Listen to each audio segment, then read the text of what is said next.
Sup guys, Marcus here, and this is Ari. Hello. And we just watched Invader Zim enter the Florpus. So, before we talk about the movie, let's just talk about Invader Zim itself. Yes. Like, Let's talk about, I thought a good start would be like our own individual experiences first seeing it. Okay. How old we were and what it was. Like, I don't actually know what you. What you don't know, do you? Okay. Yeah. Well, you're the guest, so you go first. Okay. I want to say I was probably like 10, 11 when I first saw it. Mm-hmm. I remember when I first saw the trailers for it, I didn't want to see because I didn't like Zim's voice. I didn't understand what Zim was. I thought the voice was high-pitched and weird. At the time I was like, I don't know. But then I came across, it was just on TV one day in the afternoon, oddly enough. It rarely ever was. It was hard to catch. And it was Keith, his bestest friends. And I saw the eyeballs being pulled out. I was genuinely horrified. I was like, I was grossed out, and I was like, they can't do that. And then right after was Nano Zim, which was so cool. Oh, my brother and I were obsessed with Nano Zim. Yeah, to like a horrible degree. I remember like walking away like so. I felt like I was just like poisoned and then like massaged. Like it was the strangest. Like it was like, now check this out. And I was like telling everyone at school. I was like, have you guys seen Invader Zim? It's pretty crazy. And I was hooked. I was obsessed after that point. I was there from the very beginning. Nickelodeon had started our new show, Fairly Odd Parents, in Invader Zim. I remember them being booked together, and one took off, the other didn't. Well, one was a show directed for children, the other one was a show directed for teenagers. One was pitched as a show to children, but it was really a show for homicidal maniacs. Battle Dib was what got me hooked, when he has the letter he needs signed to show, Yeah. Dark Booty? Mad Eye? I don't remember his name. Doesn't matter. Love the show. I have my favorite. It's not Mad Eye Moody. It's not Mad. I know it's not Mad Eye Moody. Okay. Agent Dark Booty. Agent Dark Booty. The swollen eyeball. Man. Swollen eyeball. That's what it was. I feel like Zim was like the Rick and Morty before Rick and Morty. Yeah. Like it was this cult thing. Actually, it was Rick and Morty without the fame. I think it's a better example. I mean, while it was running. I do remember when I saw Rick and Morty, like, as an adult, Invader Zim was dead for, like, over 10 years at that point. But I remember thinking, like, oh, this could fill the hole. I see. You know this is a family show, right? I meant the void. Oh, yeah. I would have let off with this could fill the void. Rick and Morty could fill my holes. Ah, I think I might leave that in.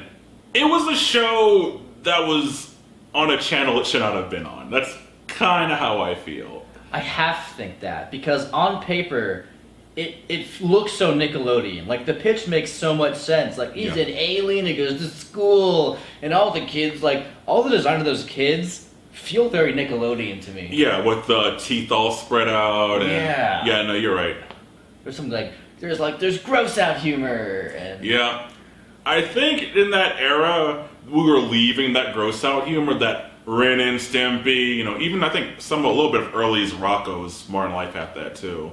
We're kind of leaving that humor behind, because at that point in 2001, SpongeBob was here. And we need that Bubble Buddy and FR for friends who are doing stuff together. You don't need I need your organs to pass health exam. Like most fans, I rewatched the series over and over and over. In fact, I used to have the full DVD series that got stolen when I was in college before I met you. I'm sorry. Like, I bought it, went to my friend's house, came back with it, and someone replaced all the discs with these, like, blanks. I'm like, hey, Michelle, what happened to all my Invader Zim discs? I don't know what happened. Yeah, and we weren't friends anymore. I still have those discs. Yeah. And I was one of the kids who, when it got canceled, wrote handwritten letters to Nickelodeon, just being like, please bring it back, please. Remember 10 years ago they did that whole "We're bringing Zen Marathon back" on the Nickelodeon channel thing? You and I talked about this in college, and we thought, Are they gonna bring it back? Oh. Remember they're doing a marathon to like test it? I do remember. I mean, I had the DVD, so I wasn't like, we gotta watch it. Well, no, but we had heard rumblings. Yeah. And I remember, I knew about it because Jonan, the creator, would, what did he have? Like a Twitter or a live journal or something? A MySpace? I don't know at the time. But it was, he would do this thing every day called Zim Facts, where he just wrote nonsense about the show, his like facts and trivia about it. And at the end of it, he talked about like, this marathon was actually like testing the waters for if it's going to come back. And it's not. So enter the Florpus. It felt like they were promoting this film for like 3 years. We kept seeing like snippets, and I distinctly remember the trailer, I think last year, maybe 2 years ago, of just Zim and Gur stretching over and over and over. For me, it felt like a series finale / pilot at the same time. Yeah. It kind of had more series finale. It kind of felt like this is like 20 years old, but do you remember that Dexter's Laboratory film Ego Trip? Hell yeah. It felt a lot like that. Like, this could be the end, but it's open-ended, just in case you want to make more. As we know with Dexter, they ended up making 2 more seasons, so. A lot of people, like, pitched this movie to me like it was, like, they're like, oh, it's definitely, like, a series conclusion. I'm like, oh, do the tallest die or something? What's gonna end? It felt more like a pilot for a renewal to me than it felt like the end. Like, my theory is what the movie was going to be about was Zim learning that he'd been lied to. And it almost kind of felt that way when he's like, the tallest aren't coming! Like, that emotional breakdown he has, that was like what I wanted, but it was not about what I thought it was going to be. Oh, spoilers throughout. I should have said that from the beginning. Yes. But, well, he did have it. He even said his schmoops was genuine. Yeah. And then he recovered it right away because we need to sell this pilot. Like, the biggest indicator, and actually, like, a whole thing I can talk about for at length is, I think, the relationship between Dib and Membrane. And just the whole thing of Membrane just refusing to accept anything as reality, I didn't love. I didn't think it was that funny, and I didn't think it was very creative. It felt Zimy to me, like, oh, isn't this absurd that this super scientist is being so irrational about reality? But and that to me was the most like, we're gonna leave it open-ended to be a series maybe, because if Membrane is like, I guess aliens do exist, the show's done. I was okay with it because of how they kept stretching that joke. It was one of those, it's funny that it's not, but it keeps going, but still becomes funny again. It swung back around for me. It's, I get, you're absolutely right. Like, it's like the tallest can never accept Zim. What I do like, sorry, I didn't even say something.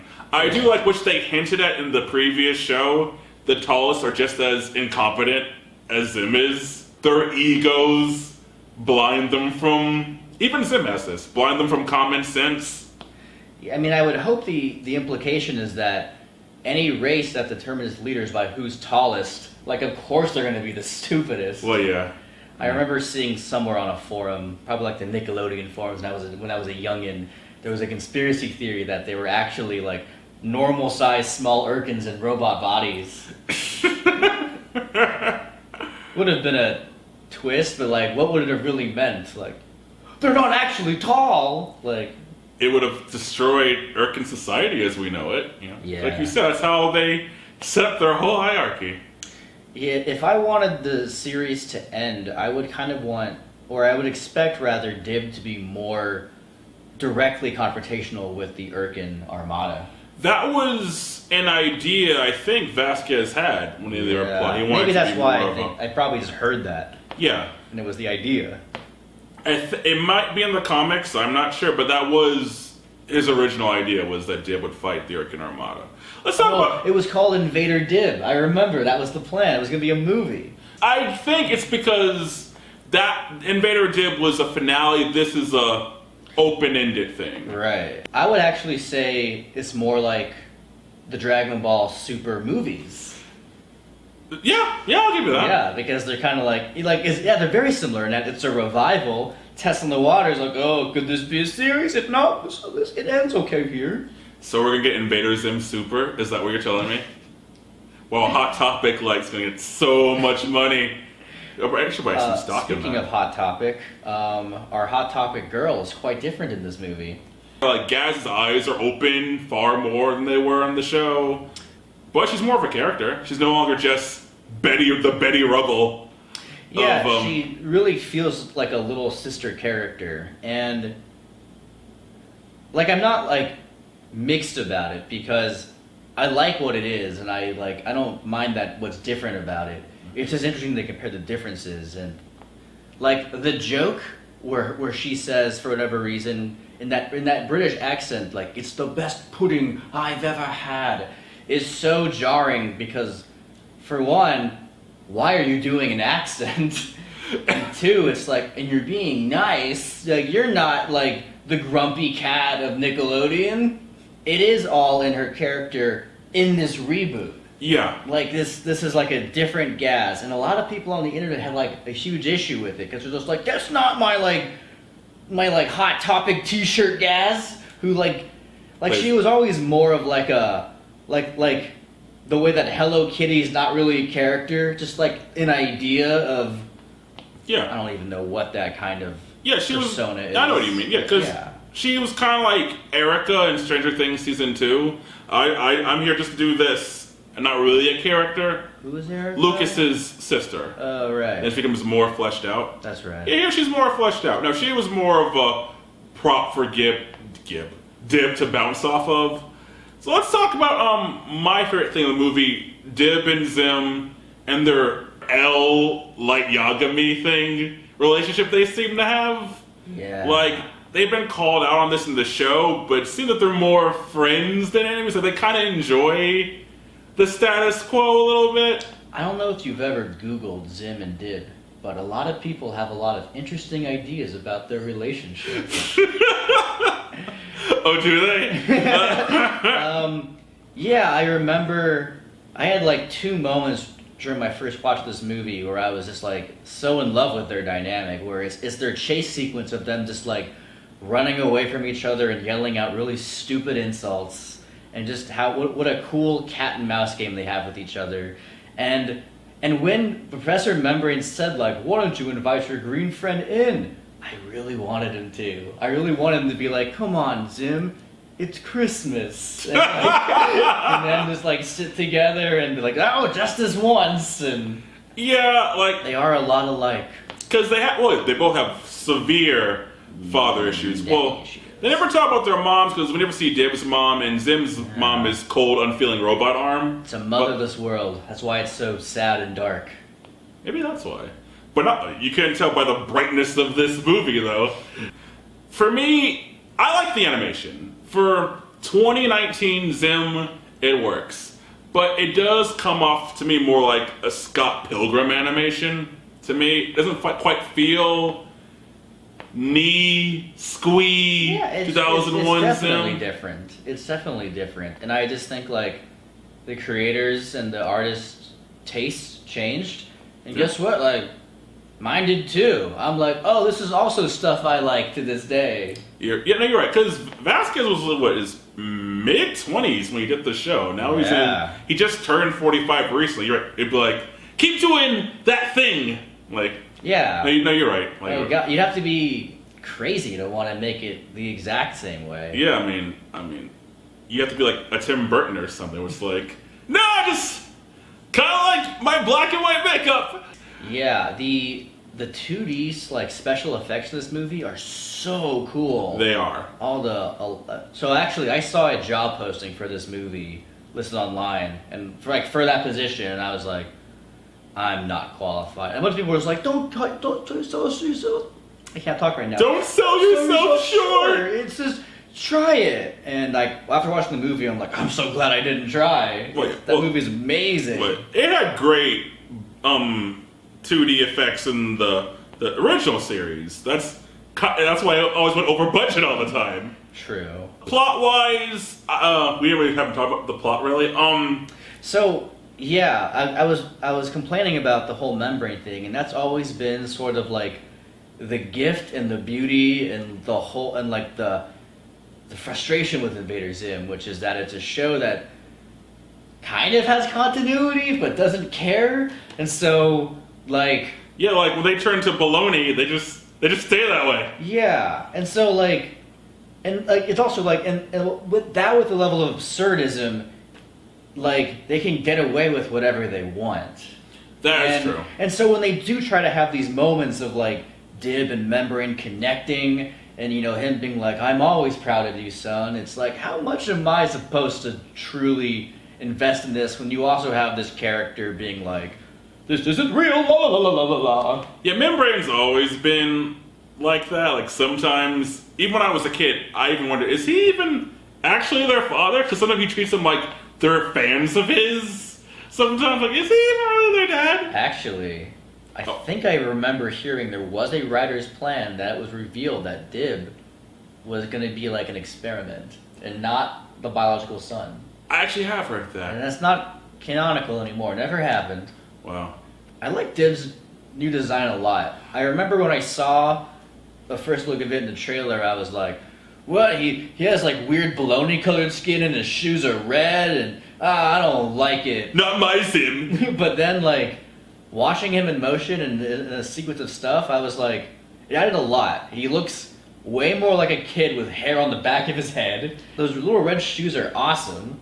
It does something about like him not being completely all black.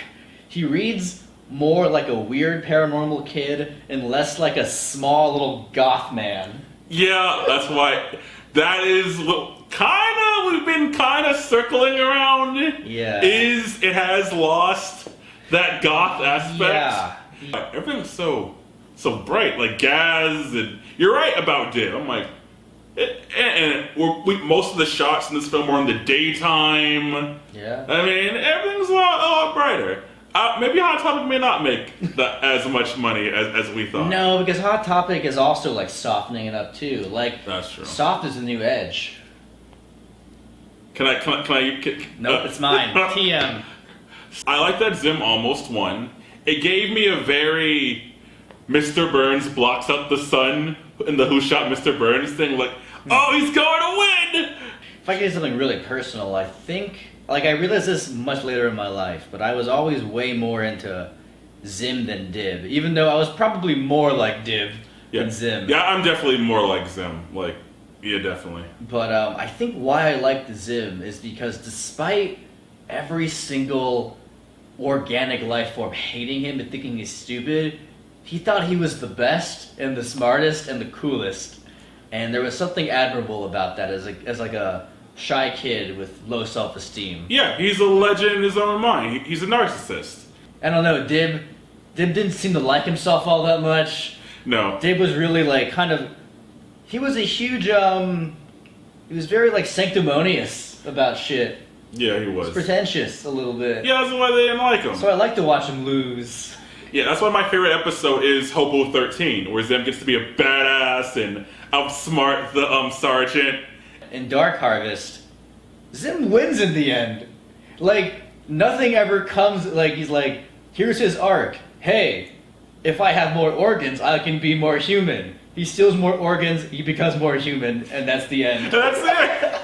Assuming we get more Netflix specials or a Netflix or a Nickelodeon cartoon, where would you like this show to go? Like, I think I'll speak for because like we keep teasing it, I would like more of a continuity. We bring up Tat Ship all the time, at least in 2 or 3 episodes. Maybe not an epic saga, but more of the Rick and Morty effect where just enough things are going. You can have your standalone adventures, but there's also, like an evil Morty still running around. Alright, that level of continuity I'd be cool with. Yeah. I'm gonna just disagree a little bit. Okay. Because, like, there are episodes where, like half the world gets destroyed.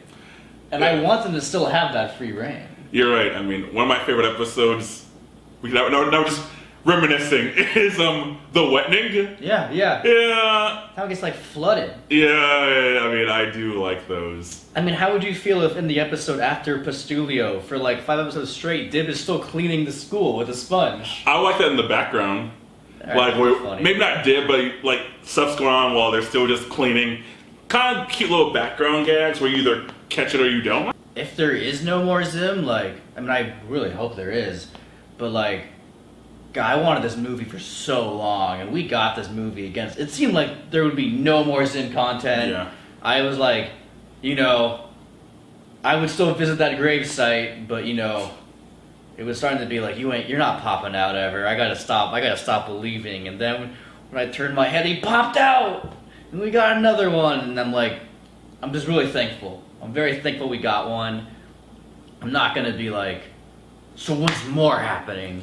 Oh, you're not going to be a fan? No. No, I fan of that. actually agree with you on this one. If this was just a cute little special, fine. I would prefer, me personally, they do one every couple of years. You know, we had a full-blown show, because I think Vasquez, where he is in his career, wouldn't necessarily want to do one. Because the show, even after it got canceled, was still very popular, and people were still quoting it for 15 years. It's not like it went away.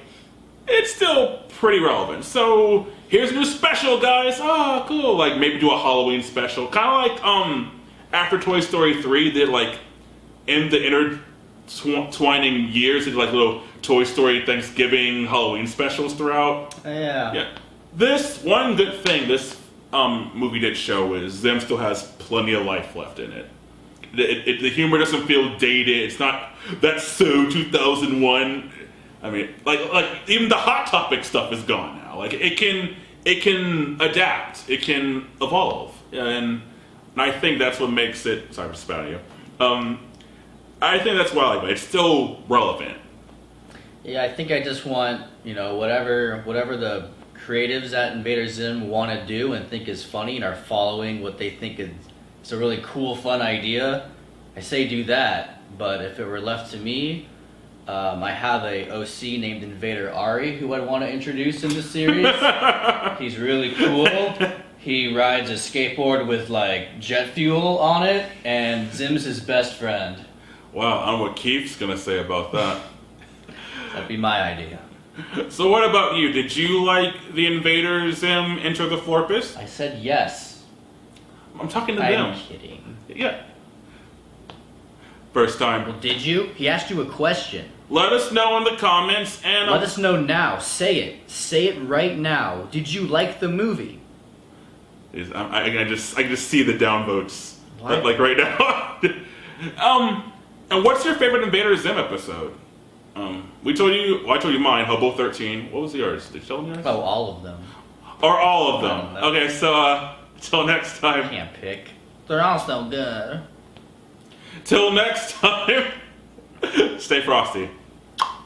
To go on a weird tangent, the biggest issue I have with Fairly Odd Parents That was a tangent. was Crocker was pretty much Simon in All Real Monsters. Remember Simon was the guy trying to track down the monsters? Yeah, I And forgot. Crocker was in with the Fairy Godparents. I'm like, that's just Simon. I kind of remember thinking that as a kid, and then I completely forgot about that until this moment, like 20 plus years later. Yeah. Wow. So Zim!